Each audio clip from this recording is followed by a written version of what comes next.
안녕하세요. 늘 나 자신한테 부끄럽게 살지 않기 위해 노력하며 살고 있는 30대 여성이에요. 저는 어렸을 때 소아마비를 앓았고, 그로 인해 아직도 작은 후유증으로 살짝 다리를 저는 버릇을 가지고 있답니다. 남들이 봤을 땐 어렸을 때 소아마비를 앓은지 전혀 모르고, 가끔 후유증으로 심한 날들에만 어디 안 좋냐 소리를 듣는 정도예요. 다행히 증상이 심한 환자들보다는 증상이 미비해서 전 이것만으로도 정말 감사하며 살아가고 있어요. 부모님의 외동딸인 저는 그런 부모님에게 늘 걱정만 시키는 딸이었고, 지금까지도 언제나 부모님이 항상 제 걱정을 놓지 못하셨답니다. 어렸을 때까지만 해도 이런 부모님의 걱정과 관심, 그리고 사랑이 당연했지만 성인이 되고서부터는 무조건 제 앞길 제가 헤쳐나가야 한다는 생각에 독립적으로 살려고 노력했어요. 그러면서 사랑하는 남자를 만나 이제는 독립된 개체로서 결혼을 준비해 나갔습니다. 부모님도 항상 걱정인 제가 결혼을 한다고 하니 걱정을 많이 하셨긴 했지만 그래도 마음속으로 이제 한시름 놓으신 것 같았어요. 그렇게 행복하게 잘 살았다고 끝났으면 좋았을 테지만 지금부터 이야기는 본격적으로 펼쳐져요. 시어머니는 제가 몸이 조금 불편하다는 사실을 알고 처음부터 결혼을 탐탁치 않게 생각하셨고 이 부분에 있어서는 저 역시도 수긍을 많이 했던 부분이었죠.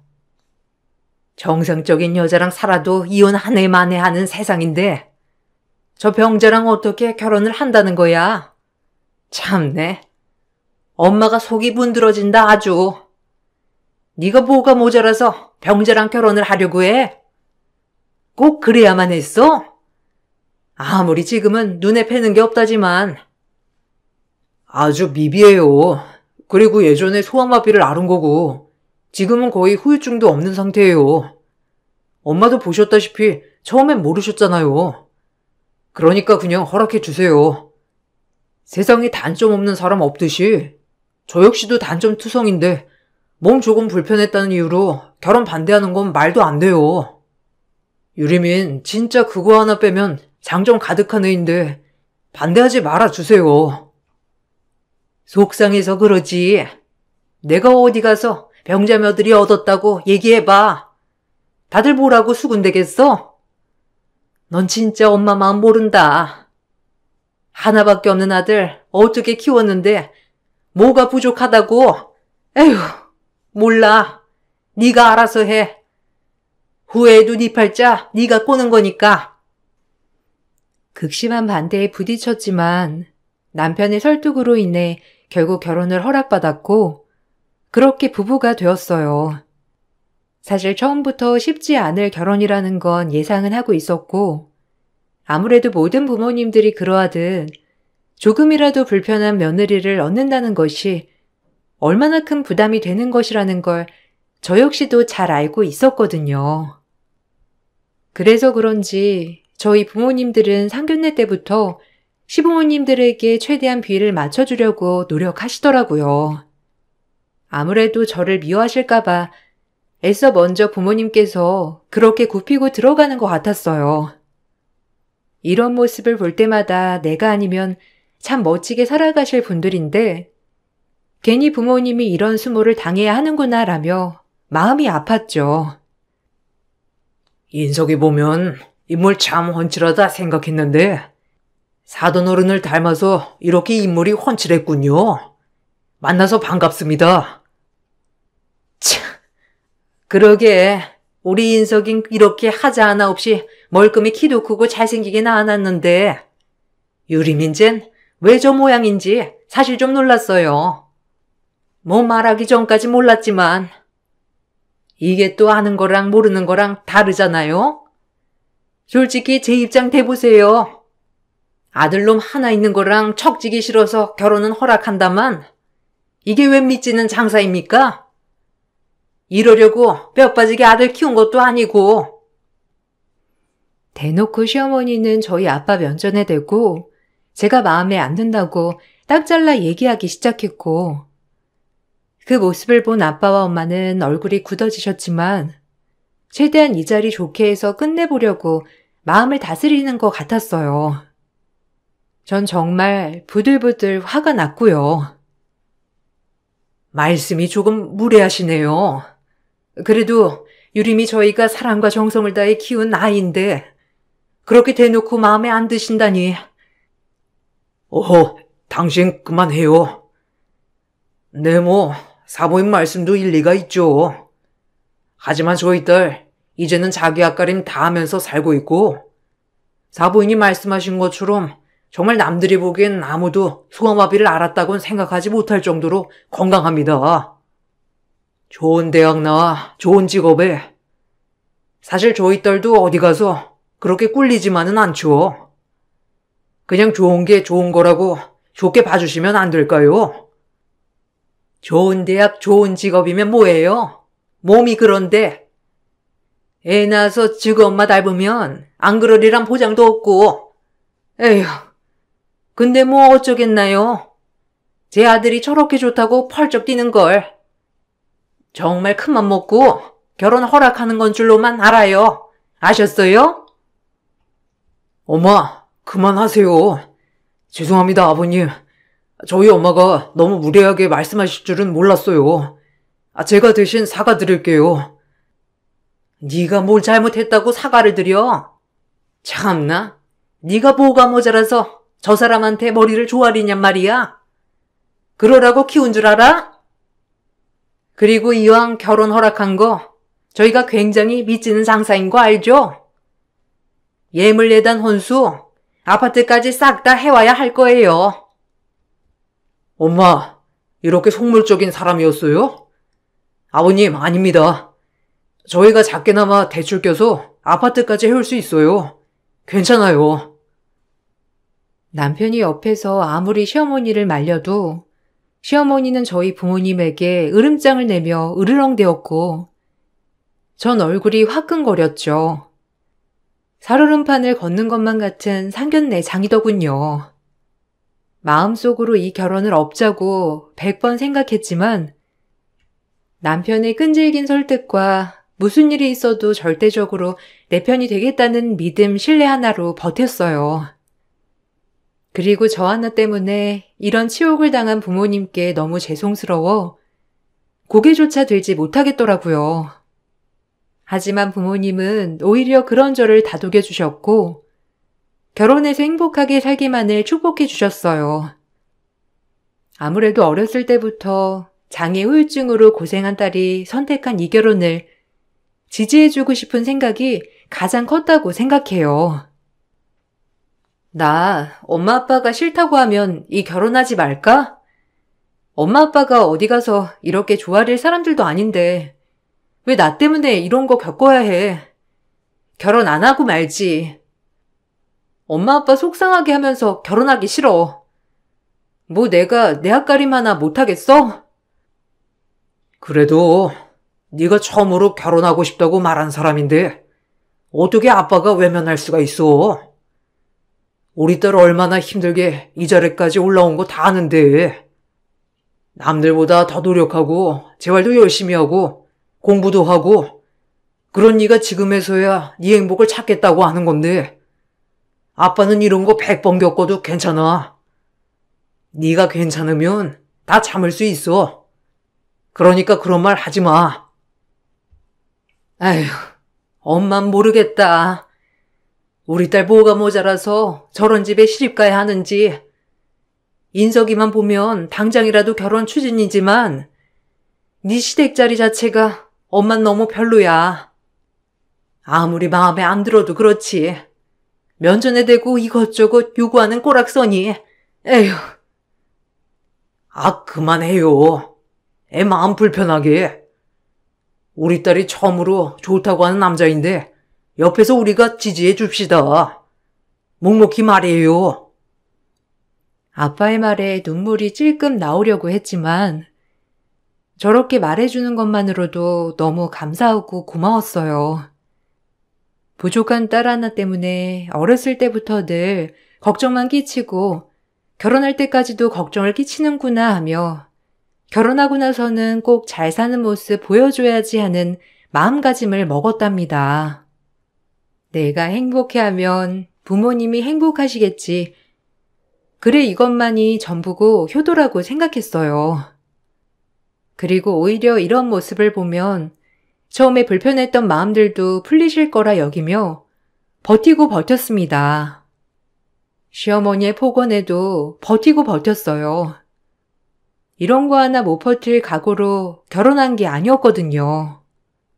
어떻게 해서든지 시어머니도 내 사람을 만들어야겠다고 생각하며 꾸역꾸역 참아내었죠. 하지만 그러면 그럴수록 시어머니는 도무지 곁을 내주시지 않는 분이었고 힘들게 하더라고요. 너희 부모님도 참 양심 없다. 뭐 이제 병자딸 해치웠다 이거야 뭐야? 결혼 전엔 그렇게 우리 집 가전도 바꿔주고 사돈사돈하면서 잘하더니 결혼하고 나니 입 딱 씻네. 이게 말이 된다고 생각하니? 네가 말해봐, 네 입으로. 저희 부모님이 뭘 잘못하셨겠어요, 어머님. 그냥 제가 잘 살길 바라실 뿐이겠죠. 어머니는 뭐가 그렇게 언짢으신 거예요? 병자딸 우리 집으로 넘겼으면 더 잘해야 할 거 아니야? 딸도 꼴랑 하나밖에 없고 너희 집 얼마나 잘 사냐? 가정만 바꿔줄 게 아니라 요새 내 몸이 좀 안 좋아 이것저것 다 쑤시고 아프고 나이 들어서 멀쩡한 데가 없어. 안마기 좀 사줬으면 싶은데 우리가 너 받아준 것만으로도 그 집에선 아주 감격할 일 아니니? 근데 이 정도는 당연히 해줄 수도 있겠지. 그렇게 부자인데. 병자딸. 저희 부모님이 인석 씨 보고 꼴통대학 나와서 좋겠다 하시면 좋겠어요? 말 좀 제발 가려하세요. 참고 있으니까. 뭐야? 꼴통대학? 너 속으로 우리 아들 무시하고 있었지? 이 병자가 어디서 우리 아들 대학 가지고 따따붙다 말이 많아? 말이 그렇다는 거죠. 그러니까 병자 소리 좀 그만하세요. 제가 이렇게 되고 싶어서 된 것도 아니고 말씀이 지나치시잖아요. 병자 보고 병자라고 하지. 그럼 뭐라고 하니? 내 식구가 이런 병자라니 진짜 안 믿겨. 나는 기가 막힌다 이 말이야. 시어머니의 요구가 황당하더라고요.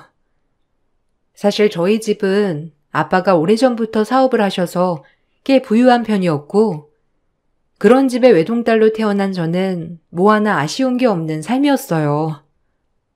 제가 결혼할 때 부모님은 혹시라도 제가 책이라도 잡힐까 시부모님 때 가정까지 다 바꿔주시고 시어머니가 요구한 대로 저희 신혼집까지 마련해 주셨습니다. 그럼에도 불구하고 시어머니는 성에 차지 않는지 이번에는 안마기를 좀 사달라고 당당하게 요구하였어요. 얼토당토 없는 소리에 딱 잘라 거절했지만 참 끈질기게 요구하더라고요. 더 이상 그런 부분을 들어드릴 수 없다고 판단한 저는 딱 잘라 시어머니에게 거절했던 거였고요. 그리고 안마기 나중에 인석 씨랑 상의해서 저희가 사드릴게요, 어머니. 저희 친정 부모님이 왜 그것까지 해드려야 하는지 잘 모르겠네요. 아무리 딸 가진 부모가 죄인이라고 했다지만 요즘 세상에 그런 말도 없고 제가 무슨 이 집에 팔려온 것도 아니고요. 뭐야? 너 정상적인 집에 네가 시집 갈 수나 있었겠어? 너같이 파란 쪽 질질 끄는 애가 어떻게 정상적인 가정에 시집을 오냐고. 소방 맞아도 한참 전에 맞았지. 내가 처음부터 속은 거 생각하면 아주 열불이 터져. 그럼 너네 부모가 더 잘해야 할 거 아니야? 저 발 안 끌고요. 남들한테 말하지 않으면 몰라요. 미미한 후유증만 남아있는 건데 말 그렇게 하지 마세요. 어머님은 아무렇지 않게 말한 것도 당사자는 그게 얼마나 상처가 되고 아픔이 되는 건데요. 말 조심 좀 해주셨으면 좋겠습니다. 안마기는 인석 씨랑 상의해서 한번 구매해 보는 걸로 할 테니까 저희 부모님한테 뭘 바라시거나 당당히 요구하지 않으셨으면 좋겠어요. 병자 주제에 날 가르치는 거야? 아주 가지가지한다. 내가 저런 병자한테 이런 소리나 듣고 앉아있고 정말 화가 나. 제가 이렇게 얘기하자 시어머니는 노발대발 난리가 나셨어요. 그리고 안마기 사건이 대두가 되어 절 더 괴롭히려 했고, 신혼집과 시댁이 3분 거리인데 며느리는 시댁에 와서 무조건 아침밥을 차려야 한다며 새벽마다 그렇게 전화하여 오라고 전화를 하셨습니다. 잠도 없으신지 5시부터 일어나서 전화를 하는 통에 정말 돌겠더라고요. 남편도 황당해하면서 말이죠. 처음엔 며느리로서 아침밥 차려드릴 수 있다고 좋은 마음을 먹었지만 시어머니는 저를 괴롭히려고 하는 거였기 때문에 사실상 좋은 마음이 되기는 힘들었어요. 게다가 아침부터 바쁜 출근 시간에 꼭 오라고 으름장을 놓으며 화를 내었거든요. 또 엄마 전화야? 아, 돌겠네, 진짜. 왜 그러시는 거야? 내가 가서 얘기 좀 할게. 아침마다 출근해야 하는 사람 붙잡고 와서 밥을 하라니. 원래 이러신 분이 아닌데 나도 볼 때마다 엄마가 이런 분이었나 싶으면서 너한테 미안한 마음밖에 없어. 아니야, 집도 가까운데 아침밤 정도야 해드릴 수 있지. 그냥 좋은 마음으로 하려고. 불평불만 가지면 또 나만 화나잖아. 갔다 올게. 힘들면 꼭 말해, 알겠지? 내가 못하게 할게. 너도 참지 말고 나한테 하소연도 하고 힘든 거 있으면 말하란 말이야. 다행히 남편은 전적으로 내 편이었어요. 그런 모습에 오히려 시어머니에게 더 잘해드려야겠다고 생각을 했을 정도니까요. 정 간신히 일어나 어머님 아버님께 밥을 차려드렸으나 막상 차려드리면 드시지도 않고 그저 천으로 덮어 놓으라고 하셨죠. 아버님 또한 거의 어머님 손아귀에서 지락펴락 당하시는 분이었기 때문에 사실상 제가 아침을 차리는 걸 보고도 아무런 말씀이 없으셨어요. 한 2달을 그렇게 아침밥을 차렸는데도 불구하고 단 한 번을 드시지 않는 모습을 보면서 점점 왜 해야 하는지에 대한 의문이 들었죠. 남편 또한 아침에 바쁜데 출근 준비를 하라고 하면서 시댁에 가는 걸 말렸고요. 다 차렸니? 거기 천으로 덮어놔라. 이따 점심에 먹게. 그리고 좀 똑같은 반찬만 하지 말고 이것저것 바꿔가면서 해라. 내가 입맛이 좀 까다롭니? 먹는 것도 고역이야 아주. 몸 불편한 며느리 받아줬으면 이런 거라도 해야지 네가 며느리 도리를 다 했다고 할 수 있지. 그러니까 불평불만 가지지 말고 와서 아침마다 밥해. 그리고 출근하고. 옛날엔 다 그러면서 살았으니까. 어머님, 그래도 드시지도 않는데 매번 이렇게 차려만 놓으라고 하면 저 좀 황당하긴 해요. 출근길도 좀 먼 편이라 빨리 준비해도 거의 간당간당한데 이렇게 밥까지 매번 차리고 출근하는 것도 보통 일이 아니고요. 어차피 안 드실 거면 그냥 저녁을 차려드리면 안 될까요? 저녁은 잘 드시니까요. 아버님도 저녁에 일찍 들어오시고 하니 제가 보기엔 저녁이 날 것 같은데. 뭐야? 왈가왈부하지 마라. 내가 차리라면 넌 차리는 거야. 병자 며느리 봤는데 내가 이 정도도 못 얻어먹어? 양보한 거다. 병자라서 못하겠네요, 어머니. 이렇게 힘든 걸 병자가 어떻게 하겠어요? 죄송한데 아침은 드시고 싶으시면 직접 차려 드세요. 그놈의 병자. 말끝마다 어머님은 절 병자 취급하며 아무렇지 않게 상처를 주곤 했죠. 다 큰 어른이 그것도 정말 엄마뻘 되는 사람이 저에게 저런 모진말을 하는 것을 보며 눈물을 삼켰던 적이 한두 번이 아니었죠. 그럼에도 불구하고 이런 부분 때문에 내가 못 살고 뛰쳐나온다면 평생 부모님의 대못을 박는 것 같아 걱정 끼치지 않겠다는 마음 하나로 버텼어요. 그래도 이렇게 효율적이지 못한 아침 밥상을 차리는 것은 아니다 싶어 사실 저 말이 있고 나서부터는 대놓고 안 가기로 마음먹었죠. 안 간 지 딱 3일째가 되자 시어머니는 제가 아침밥상을 차리러 가지 않고 전화도 받지 않자 난리가 나셨고 아침 일찍 저희 집에 찾아와 집을 엎어 놓으셨어요.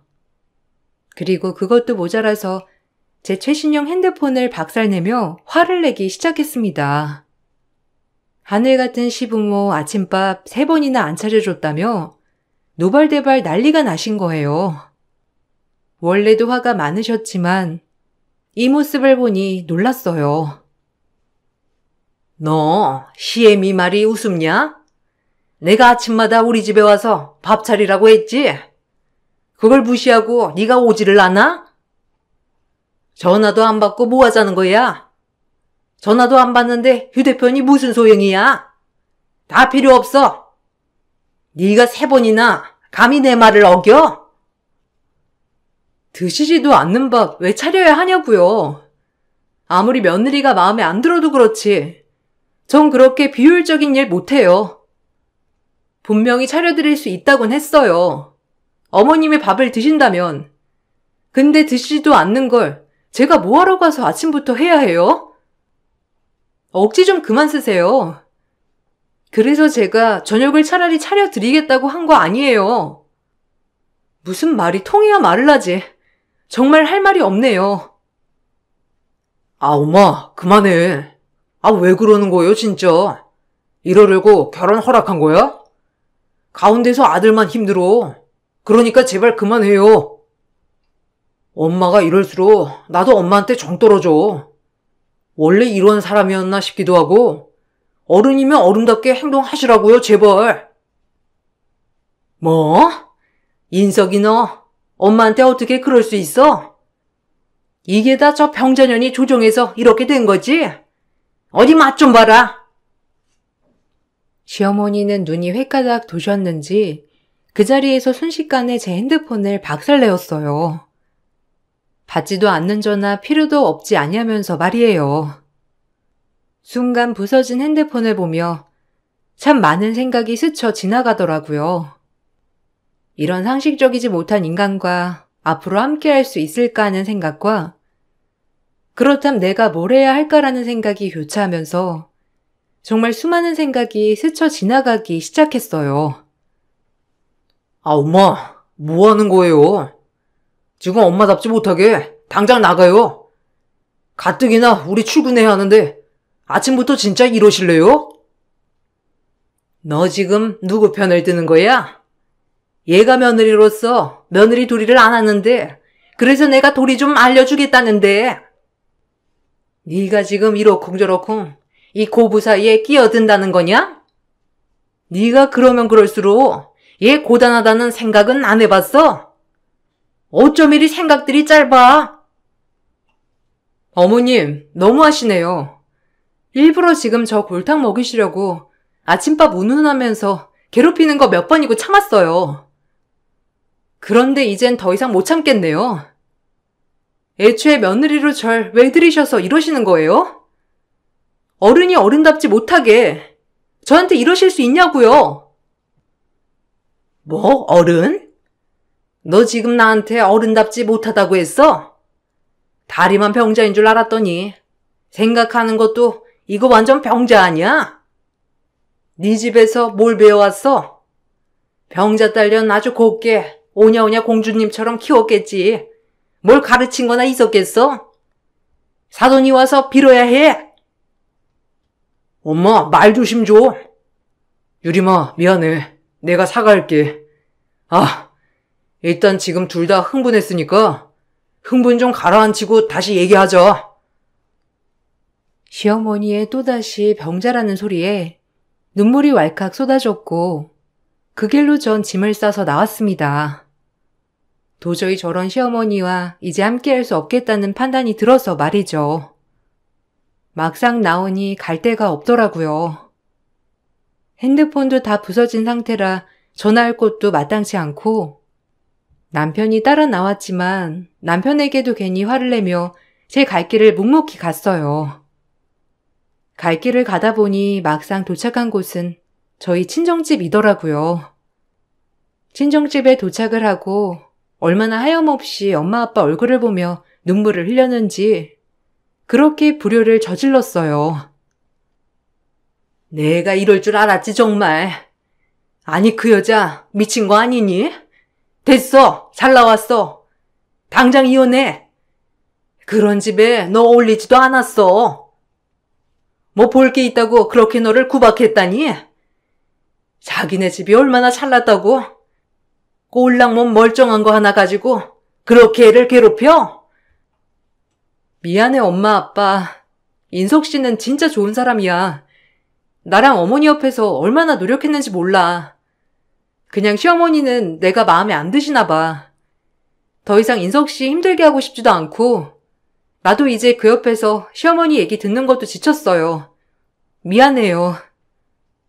잘 사는 모습 보여드리는 게 최고의 효도라고 생각했는데 더 이상은 못 버티겠어. 결혼하면 괜찮아질 줄 알았는데 미안해 정말. 제 모습을 보고 강분하는 엄마와는 달리 아빠는 참 침착했고 오히려 제가 있었던 모든 이야기를 다 듣고 무슨 결심을 했는지 골프채 하나만을 들고 시댁으로 향하기 시작했어요. 엄마는 아빠가 골프채를 들고 나가자 혹시라도 사람을 때리거나 할까봐 걱정이 되셨는지 아빠를 말리러 쫓아나가셨죠. 그리고 아빠가 골프채를 들고 도착한 곳에 다다랐을 때는 시어머니네 집 주차장이었습니다. 제 얘기를 들은 분노한 친정아빠가 시부 최신형 벤츠를 박살내기 시작했습니다. 차량 경보음이 울리고 시어머니와 시아버지 그리고 남편은 헐레벌떡 사색이 돼서는 집에서 나왔죠. 시아버지가 정년퇴직을 했을 때 퇴직금으로 뽑은 최신형 벤츠가 박살나는 순간이었죠. 엄마와 전 말릴 새도 없었고 아빠는 묵묵히 벤츠를 골프채로 치기 시작했어요. 아주 무서운 얼굴을 하면서 말이에요. 늘 온화했던 아빠이기에 지금 이 모습이 얼마나 화가 나면 이럴까 하는 생각이 들더군요. 아니 사돈, 이게 뭐 하는 짓입니까? 이게 얼마짜리 차인 줄이나 아세요? 아니 너 뭐 하는 거야? 너네 장인 말리지 않고? 아버님 고정하세요. 유림아, 아버님 좀 말려봐. 아버님 진정하시고 제발 먼저 저희 얘기 좀 들어주세요. 제발요. 아니 이게 무슨 무식한 짓이에요? 병자 딸을 두셔서 그런지 생각하는 게 꼭 병자 같네. 예, 경찰 불러라. 어디서 이런 막대 먹은? 이게 얼마짜리 차인 줄 알고 아무리 돈이 차고 넘쳐도 그렇지. 당신 내가 가만 안 둘 줄 알아. 아주 합이고 뭐고 없을 줄 알라고. 시댁은 아빠가 하는 행동에 난리가 났고 곧이어 아빠가 입을 열자 시어머니와 시아버지는 입을 다물지 못하셨어요. 저 역시도 놀라긴 마찬가지였어요. 세상에 별의별 일이 다 있다곤 하지만 그래도 이렇게까지 다양한 일이 있다는 게 정말 신기했답니다. 당신들 집배 당장. 계약 끝나가지. 전세금 올릴 거니까 당장 나가 내 집에서. 그리고 당신 정년퇴직하고 내가 갖고 있는 건물 관리인 면접 받더라. 채용한다고 한 거 취소야. 그러니까 어디 한번 손가락 빨고 잘 살아봐. 그리고 너 우리 딸 평생 지켜준다고 했으면서 이렇게 눈물을 빼게 만들어? 너도 너네 부모랑 손절할 거 아니면 당장 이혼해. 난 내 딸 다신 저 집안에 안 보내니까. 아니 무슨 소리예요? 우리 집이 그쪽 집이라니. 분명 젊은 사람이 집주인이라고 했는데. 그리고 내 남편 경비 취직한 곳이 당신 건물이라고? 아니 아무리 부자라지만 집이 몇 채에 건물이 몇 채였단 말이야? 내가 그걸 어떻게 믿으라고? 믿기 싫음. 등기부등본 떼보던가. 지질하게 이렇게 나오고 싶진 않았는데 절대 이대로 못 넘어갈 줄 알아? 내 딸 눈에 눈물 뺀값 혹독히 치르게 해주지. 가뜩이나 없는 살림에서 더 없이 살아봐. 구질구질한 집구석에 그저 딸아이 하나 잘 살길 바랬던 것뿐인데. 사실 시어머니네가 살고 있던 집은 저희 아빠가 소유하고 있던 집이었어요. 제 집을 구해주시면서 마침 매물로 나온 시어머니 댁까지 구매하셨고, 전세로 살고 있던 시어머니는 그걸 까마득히 몰랐던 것이죠. 그리고 정년 퇴직을 한 시아버지는 노후에 쏠쏠하게 용돈벌이라도 할 겸 건물 관리인으로 취직이 되셨는데, 그 건물마저도 저희 아빠 건물이었답니다. 이 모든 사실을 아빠 혼자 알고 계셨고, 굳이 저에게도 말씀하지 않으셨던 비밀이었어요. 아빠의 말에 시어머니와 시아버지는 사색이 되고 말았죠. 당장에 본인들이 쫓겨나게 생겼으니 그럴 만도 했고, 갑자기 표정이 변하면서 이걸 어떻게 해야 하나 하는 당황하는 모습이었어요. 왜? 이 정도일 줄은 몰랐나? 딸 가진 죄인이라고 나름 신경 써서 혼수의 예단에 집에 바리바리 우리 딸 예뻐해 주십사 그렇게 발을 동동 굴렀는데 당신들은 내 딸을 돈 그 이상으로 보지도 않았지. 우리에게 아픔이고 그래도 이렇게 건강하게 살아가는 것만으로도 나한텐 그저 감사하기만 한데 맨날 구박하고 무시하고 멸시하고 절대 용서 안 해. 그런 줄 알아. 장인어른 고정하세요. 제가 어떻게 유림이랑 헤어지겠어요. 전 유림이랑 결혼 마음 먹었을 때부터 죽을 때까지 유림이랑 함께 하겠다는 마음으로 결혼까지 생각했던 거예요. 그러니까 고정하세요. 제발 부탁드립니다. 전 유림이 없인 안 돼요. 그럼 자네 부모들이랑 인연을 끝내야지. 난 내 딸이 더 이상 눈치 보지 않고 살길 바라는 것뿐이야. 그게 안 된다면 헤어지고. 남편은 아빠의 말에 부모님과 절연까지 하겠다고 하였고, 시어머니와 시아버진 남편이 절연하겠다는 소리에 하늘이 무너진 표정을 하며 바닥에 철퍼덕 주저앉았습니다. 이제 곧 빈털털이 거지가 되기 일보 직전에 아들까지 잃었다는 게 아마 최고의 고통이었겠죠. 전 남편이 저를 선택해 준 것에 대해 너무 고맙고 눈물이 났어요. 그리고 이렇게 절 사랑해주는 아빠한테 또다시 죄송스러운 마음이 들어 눈물이 뚝뚝 흘렀죠. 시어머니는 고래고래 소리를 지르며 현실을 부정하기 시작하더라고요. 거짓말. 내가 왜 저 병자 때문에 내 아들을 잃어야 해? 그리고 내가 뭘 그렇게 잘못했다고 우릴 이렇게 갑자기 길거리로 나앉게 만드냐고. 이게 다 너 때문이야. 네가 우리 아들만 깨어내지 않았어도 이런 일은 없었어. 다 너 때문이라고.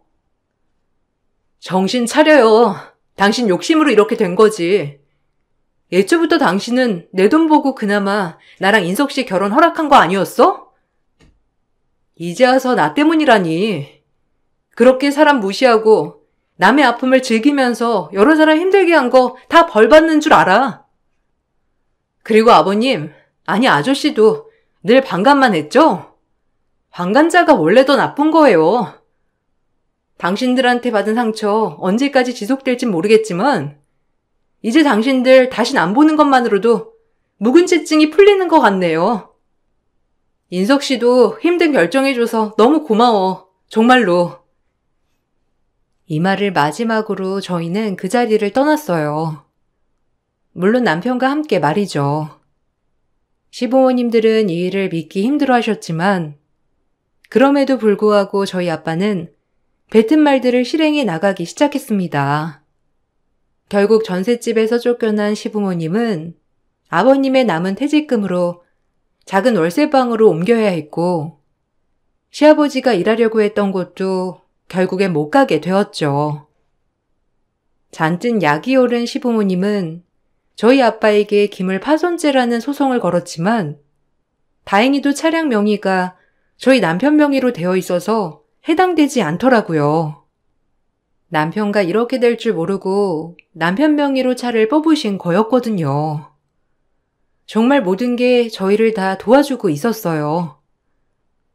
그리고 전 그동안 당한 시어머니에 대한 폭언과 무시에 대한 대가로 정신적 피해 보상이라는 위자료 청구 소송을 진행하였고, 시어머니는 저에게 소정이지만 위자료를 물어주어야 했어요. 법정까지 가고 나니 이제서야 정신이 차려졌는지 사과를 하더라고요. 미안하다. 다 없던 일로 하면 안 되니? 내가 사람 아픔 가지고 그러면 안 되는 건데. 내가 인석이 어떻게 키운지 알잖아. 아니요. 전 당신이랑 다신 엮이고 싶지 않아요. 어차피 병자 며느리 늘 창피해할 거잖아요. 말끝마다 병자 할 땐 언제고 이제 와서 미안하다고 사과를 하세요? 꼭 벼랑 끝에 몰려야 정신을 차리는군요. 이제 알아서 살아보세요. 두 분 사진 멀쩡하니 잘 지낼 수 있을 거 아니에요. 저처럼 병자도 이렇게 열심히 사는데 뭐라도 하면서 살아야죠. 몸뚱이 멀쩡한 분들이. 인석이랑 연락 좀 하게 해줘라. 아니, 내 전화 받지도 않고 아빠 전화도 안 받아서 그래. 우리가 이렇게 사는 거 알면 인석이가 가만히 있을 애가 아닌데. 어쩜 이렇게도 모른 척을 하는지. 내가 지한테 뭘 그렇게 잘못했다고? 그러니까 네가 좀 설득해줘. 이제서야 잘못했다고 빌면서 아들과 연락 좀 닿게 해달라는 그 모습을 뿌리치고 전 법정을 빠져나왔어요. 그리고 지금은 남편과 함께 알콩달콩 살아가고 있답니다. 이렇게 평범한 삶이 제일 행복한 것임을 많이 깨닫고 살고 있고 늘 울타리처럼 저희를 든든히 지지해주는 부모님이 계시기에 가능하다고 생각하고 있어요. 저희 아들을 끔찍이도 예뻐해주는 부모님을 보고 있으니 너무 행복하고 지금에서야 딸 노릇을 하고 있는 것 같아 정말 기쁜 하루하루입니다. 남편 또한 시어머니에게 제가 늘 모진 소리를 들었던 것을 알고 있었기 때문에 그때를 생각해 지금 더욱더 잘하려고 하는 모습을 보이곤 하죠. 오히려 가끔은 제가 미안해할 때가 더 많긴 해요. 저 하나 때문에 그래도 핏줄이라는 어마어마한 것을 끊어낸 사람이니까요. 평생 저만 지켜준다는 말, 그리고 나 없인 절대 살 수 없다는 남편이 약속을 지켜주어서 또 고맙기도 하고, 이 글을 쓰니까 더욱더 고마워지는 날이에요. 어렸을 때부터 몸이 불편하여 내 스스로 작아지는 경우가 굉장히 많았지만, 지금은 더한 일을 겪어 굉장히 강해졌답니다. 오히려 이런 일을 겪은 것이 제 멘탈 성장에 큰 동기부여가 된 것 같다는 긍정적인 생각도 들어요. 여러분들도 다들 콤플렉스가 하나쯤은 있으시겠죠? 이걸 이겨냈을 때의 그 쾌감 모두 느껴보시길 바랄게요. 글솜씨는 없지만 길고 긴 글을 읽어주셔서 정말 감사합니다. 좋은 하루 보내세요.